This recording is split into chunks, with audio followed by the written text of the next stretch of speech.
Hi BookTube, it's Missy, and today I'm here to finally share with you guys my most anticipated reads for 2020.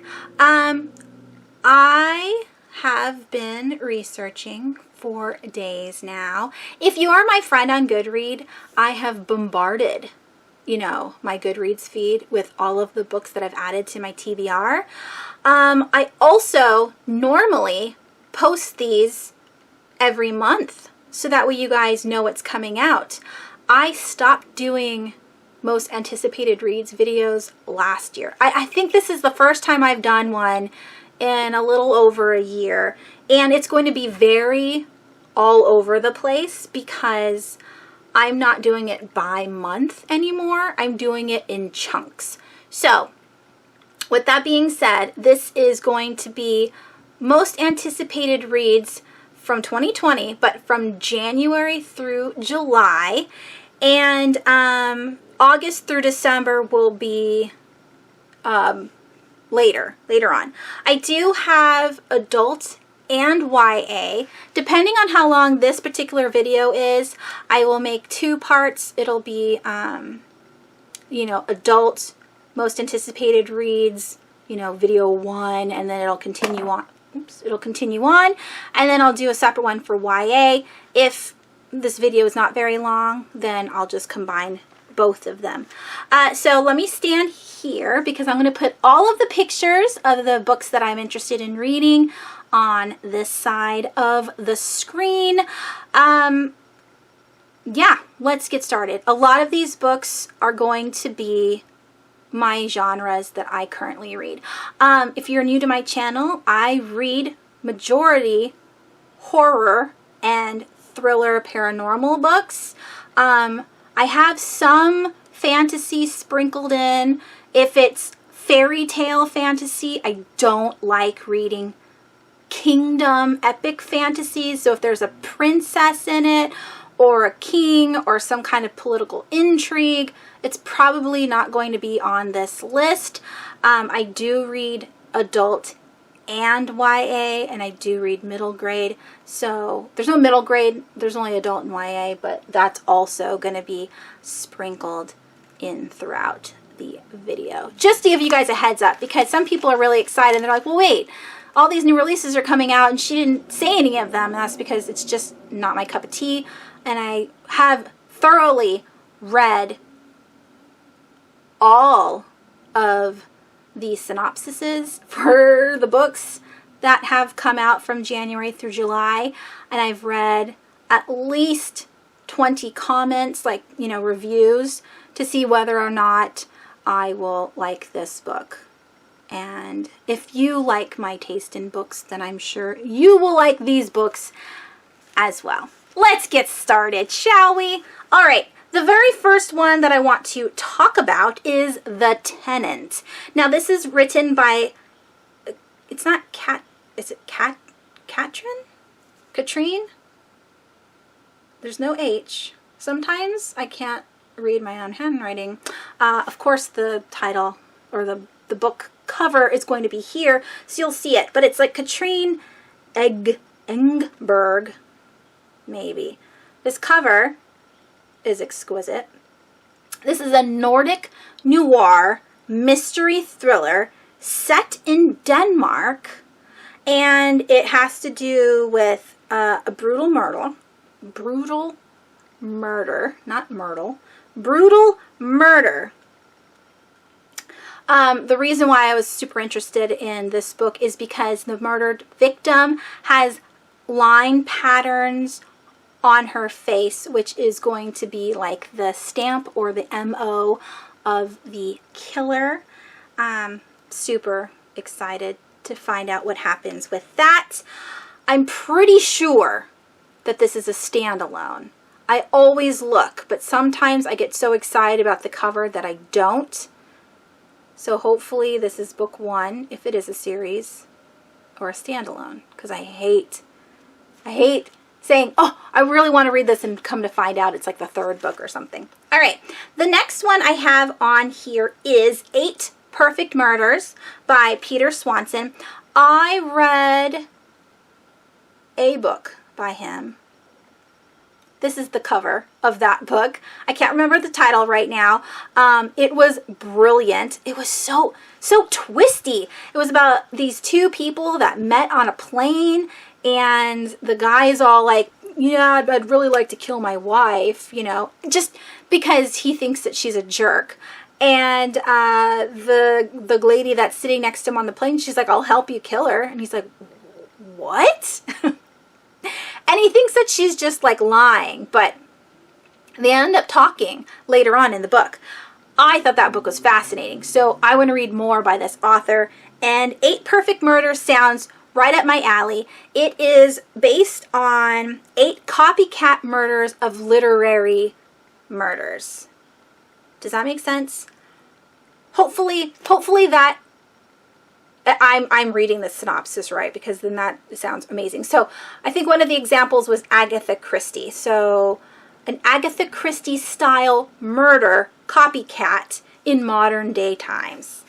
But there's 8 of them. So there's 8 mini murders, or 8 mini, there's not mini stories. There's 8 murders that are copycat from literary fiction. Is that making any sense? I can't wait to read it. It sounds fascinating. All right, the next one is called The Keeper. This is by Jessica Moore, and this is a thriller, and it is about a woman who supposedly committed suicide or killed herself.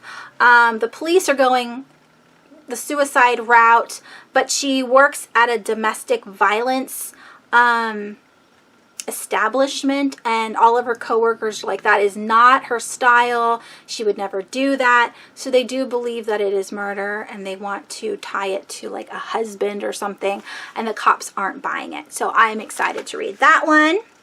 And then we have Glass House. This is by Emily St. John Mendel. I absolutely loved Station 11. And I'm not the kind of person that reads literary fiction, so I didn't know about this book. I bought it for $1 from my library bookstore on a whim. I said, well, everybody else is reading it, might as well try it out. And it ended up being amazing. So I'm looking forward to The Glass House. I don't want to read the synopsis. I want to go in blind. I'm hoping that it's just as good as Station 11.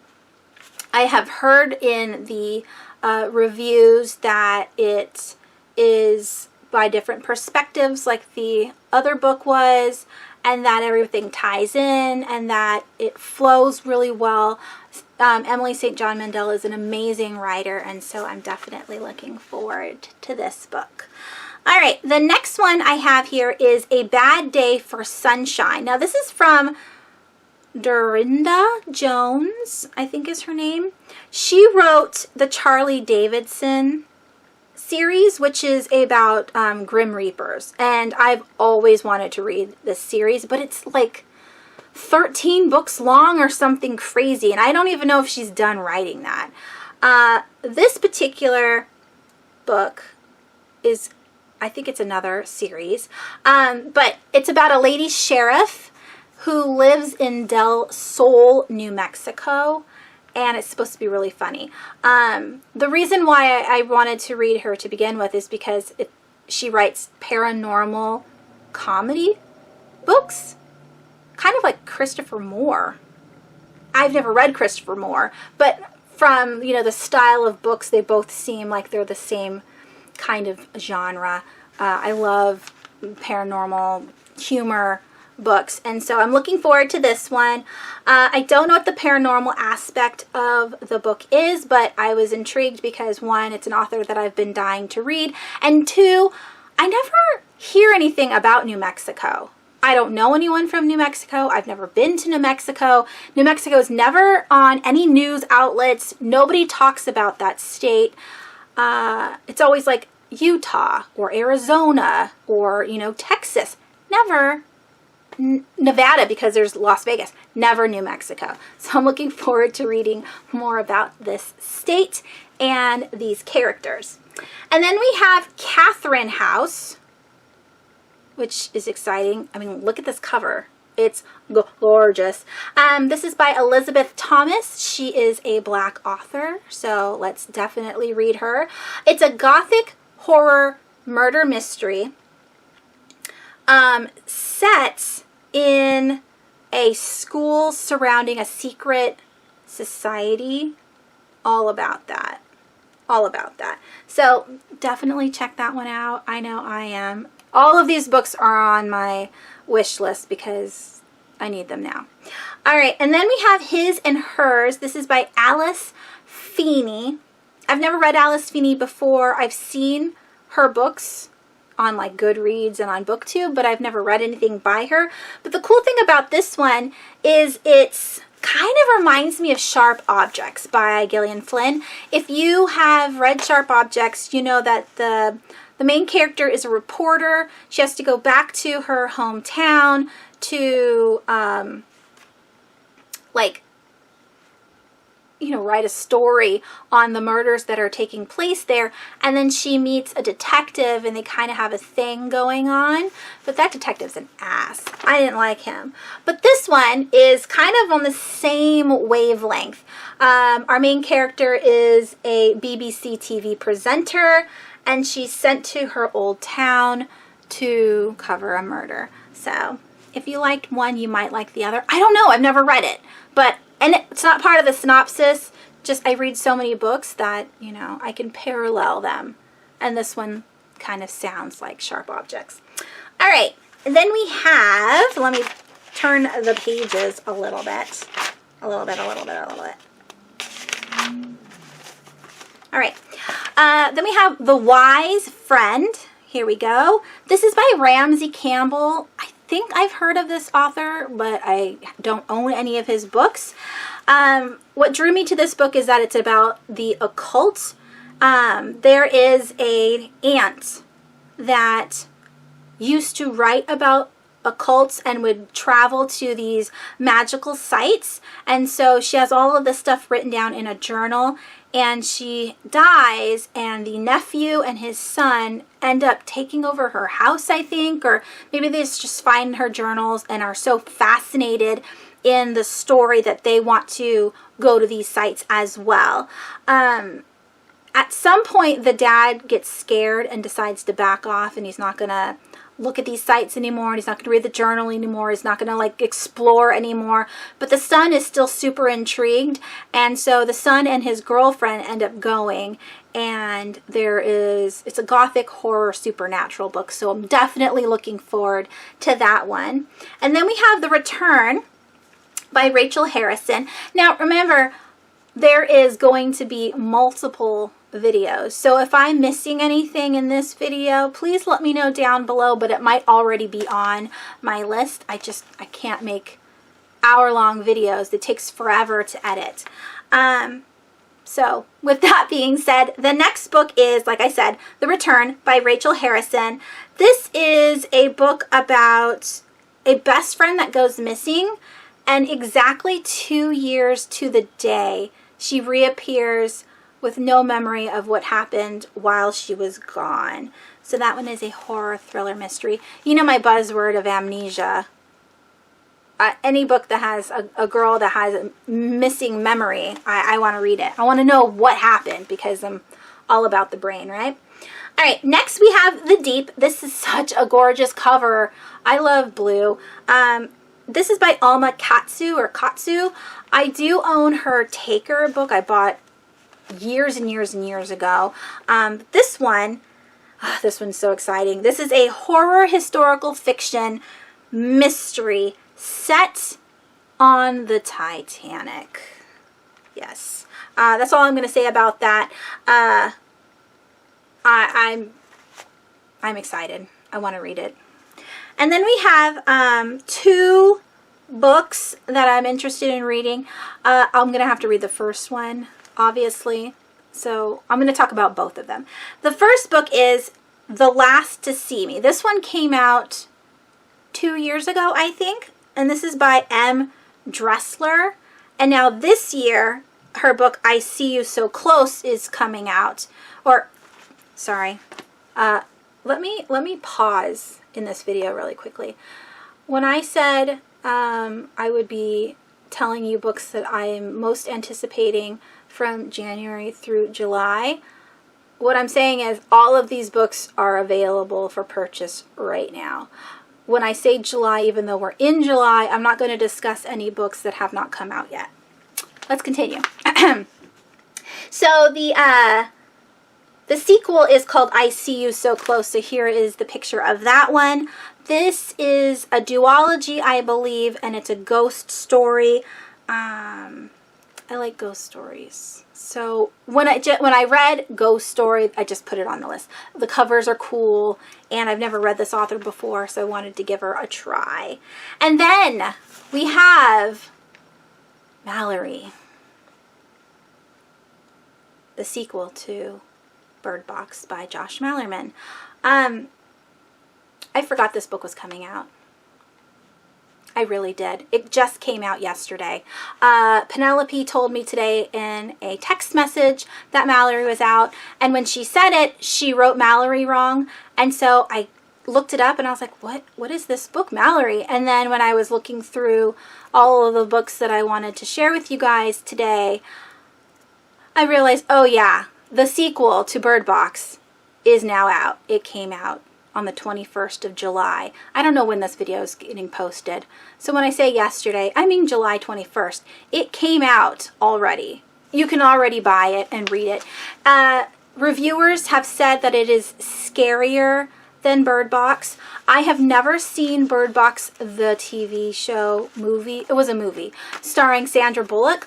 I didn't want to watch it because I love the book so much. There are some times where you are so disappointed in a movie because they don't deliver the way the book was written, and you're constantly nitpicking the movie. Oh, well, that's not like what happened in the book. And so I figured, because this is such a beloved book of mine, I decided I just wasn't going to watch the movie and have this awful garbage in my brain mucking up everything else that I thought of the book. Does that make sense? Anyways, Malorie is the main character of Bird Box, and we learn in the first book that there is an entity outside that if you look at it face on with your eyeballs, obviously, because it's, you know, looking, if you see the creature, monster, entity, whatever it is, you become evil and you kill people and then you kill yourself. It's like it causes madness. And so in the first book, Malorie is pregnant, and there is another woman that she is staying with in a shelter house with other survivors that is also pregnant. Both women give birth during this, you know, crazy time, and the woman ends up dying, and so Malorie has to raise her kid and the woman's kid. And so Malorie, the sequel, is about Malorie and her children after the first book. I don't want to spoil the book, although it's been out for ages. I still believe everyone should read it. And if you like really scary books, like edge of your seat, biting all your fingernails off, anxiety-ridden books, read Bird Box. Books don't scare me anymore. I read so many horror and I'm super desensitized to most scary things, but Bird Box terrified me. I was really scared. So I'm looking forward to Malorie. All right. Next we have Survivor Song, and this is by Paul Tremblay. He wrote A Head Full of Ghosts. That's the only book I've read by him. Am I lying? That's Malerman. Malerman. Yep. I think that's the only book I've read by Paul Tremblay, but I really liked it, and so I really want this book. And I own another book of his, I believe. I'll have to double check. But I'm excited about this one. It's a zombie book. I don't read much zombie books, although I have lots of zombie books. I don't read them very often. The next book I want to talk about is called Cursed. This is an anthology written by a whole bunch of authors. There is... I don't have notes about how many there are in the book, but Neil Gaiman and Christina Henry are both writers in this anthology. It's dark fairy tales. I am obsessed with dark fairy tales. More the better. So I'm looking forward to that one. And then we have The Boatman's Daughter, which is about, it's by Andy Davidson, excuse me. It's a Southern Gothic horror about a woman who has to, it's not the River Styx. She lives in the bayou, but she has to transport people on a boat. And there is a witch that lives on one side, and then there's like bad people that live on the other, and she's in between both of them. And I don't know from the synopsis if she has to pick sides, if she's scared of both, if she'd rather have the witch. I have no idea, but Southern Gothic got me. A woman who has to ferry people on a boat got me, because I like the River Styx. And witches got me. So looking forward to that one.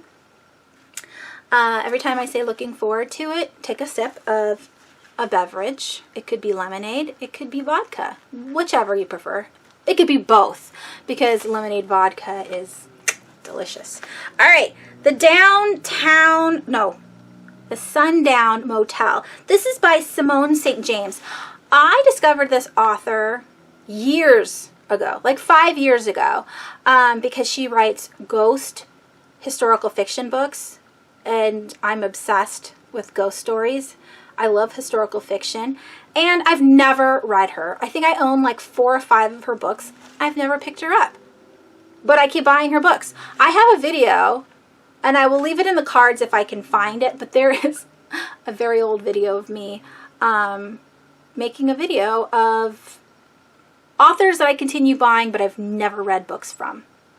I have this obsession that I need their books, but I've actually never read their writing, and so I don't know if I'm going to actually like the way they talk. But I feel like a compulsion to buy their things. So this is, again, one of those things. This is horror meets a motel, and if you've never seen horror movies in motels, definitely check them out. The majority of the time they're pretty cheesy, but some are really good. So I need this in my life. I don't know what it's about. All I needed to know that it had a motel in it. All right, the next one is called A Nest of Nightmares. This is by Lisa Tuttle. This came out back in the 80s, I believe. I did talk about Grady Hendrix in a video prior to making this video, in my my wrap-up video. I don't know when this is being put up. So if you don't know who Grady Hendrix is, he's the author that wrote Horror Store. He also wrote My Best Friend's Exorcism. He wrote Paperbacks from Hell. He wrote the newly released Southern Book Club's Guide to Slaying Vampires. I really enjoy Grady Hendrix's writing, and with Paperbacks from Hell, he has a whole nonfiction book of all these really great horror books from the past that we need to read. And so Valacourt Publishing, I guess is what they're called, has re-released A Nest of Nightmares. The only bad thing is that it's a mass market paperback. I don't know if all of the Paperback from Hell books, the one with the little symbol on it that says it's from Paperbacks from Hell, if they're all going to be mass market. Hopefully not, but I kind of want the whole collection. I am a collector, and sometimes I just need to check off my boxes. It's something that I need. I feel like a burning sensation if I don't buy everything in a series, regardless if I'll like it or not. All right. What is this book about? Oh my God. I have stuff here. It's a collection of short stories, and they are from horror to weird speculative fiction. But yeah, I like collection of horror books or horror stories. All right, the next book I have is called Burn the Dark. This is a really cool cover. This is a really cool concept. This author is non-binary, and her name is, or his name, non-binary means they go, it doesn't matter what pronoun you use, if I remember correctly. So the author, their name is S.A. Hunt, and this book is about a YouTube sensation who's also a witch hunter. And this YouTuber who's got millions of subscribers and posts videos on hunting witches, the people that watch, his audience, believes that these are fake, but they're real. So that looks like a lot of fun to read. And then we have this beautiful cover here. It's called Follow Me to Ground, by Sue Rainsford. I don't know anything about this book besides the fact that it's medically graphic. So there will be scalpels and other such things. It's got magical realism in it. It's a horror book, and it's about a father and daughter duo that have healing powers. Here's my guess, okay? The father and daughter are kidnapped for nefarious medical reasons. Because they have healing powers, they're going to be stripped apart or dissolved or something to then use for people to be immortal. Have you seen the new book or movie called something Guard? Old Guard? Let me look it up. It's very important that I stop what I'm doing right now to look up this movie, because my husband started it. He started it a couple days ago, and then he had to go to bed, and then we never finished the movie. It is called The Old Guard, starring Charlize Theron. This is the movie. You see that? Any day now. There we go. I was kind of interested in the movie, but it's about 5 immortals. They can eventually die, but these rich bad people want to steal them and experiment on them and profit off of them. So I'm wondering if Follow Me to Ground is in the same realm. The father and daughter are stolen and are being used to heal other people against their will. I'm looking forward to that. And then we have this delicious cover called Prosper's Demon. This is a novella. It's, I think, 110 pages or so, by K.J. Parker. This is a cover by. I briefly looked at the synopsis. It's like a demon. I stopped at demon. I said, this cover is gorgeous. It's demon stuff. It's short. I want it.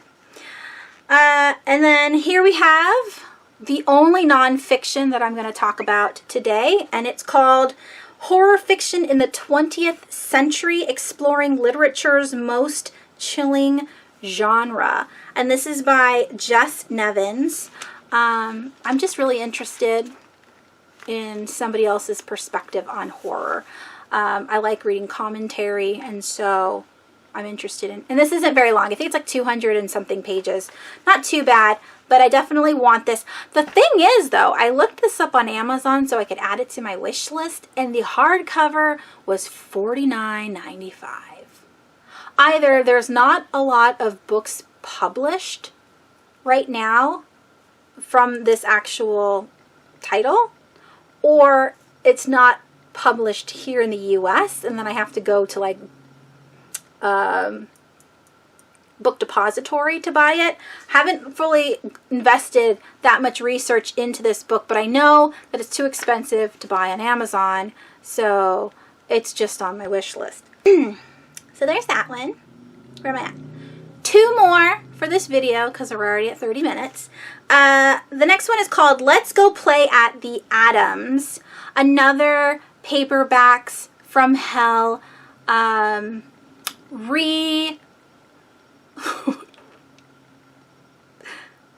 It's been republished for the masses. This was also made a long time ago, back in the 80s. This is by Mendel W. Johnson. Re-released. That's the word I'm looking, not republished. Re-released. So basically, what the synopsis and what the reviewers say is that it's a group of kids, and then when it says play at the Adamses, I think they're going to be either torturing the babysitter or scaring her in some way. It's got evil children in it, like Children of the Corn evil. Looking forward to it. Yeah, I think, and this is just my opinion, I think all kids are evil, but we have to switch on their nice side. Otherwise, they can provoke bad things, bad juju, because they're scary little creatures. Just joking. My kids are angels. They would never. But just, I mean, reading like murders that take place from children always freak me out. Like, they absolutely were born that way. You're not like created into a killer when you're 5. Creepy, creepy. All right, the very last book that I want to talk about in this video is called The Chill, and this is by Scott Carson, but this is his pseudonym. His real name is Michael Corita.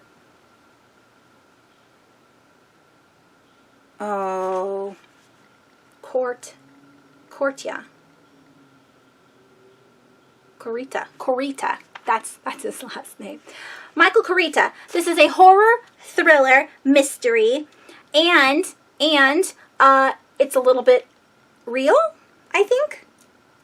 So basically, in New York, there is a village that was supposedly the people all left because the state of New York said that we were going to make a dam and we're going to drown your village so that way millions of people can get water throughout the state. But in this book, there might actually be people still living in this drowned village, which means either they're ghosty people, water people. I want to know what kind of people. This looks cool. I want this book. All right. So with that being said, and 30 minutes in, it seems like I'm not going to be getting to the YA portion of this video. So I'm going to have multiple parts. It's going to be called My Most Anticipated Reads from January through July. And then in, brackets, I'll put either adult or YA, and then I'll say part 1, part 2, part yada, yada, yada. All right, that's it. I hope you guys enjoyed that. I hope you guys pick up these books and read them and then tell me if I should read them, because they look good on the surface, but I haven't read any of them yet. And knowing me, story of my life, I'll buy them and they'll just sit on my shelves for ages. So read them first and tell me whether I should buy them or not. That's my plan. I tell you all the good books, then you go do all the work and read them, and then come back to me and say, definitely worth it. No, you should take a hard pass on that one. And I'll say, thank you very much for helping a sister out because I have no time. There we go. All right. I will see you in the next portion of this video. I hope you guys are doing well. Thank you so much for watching. I hope you guys have a wonderful rest of your week, and I will talk to you soon. Bye.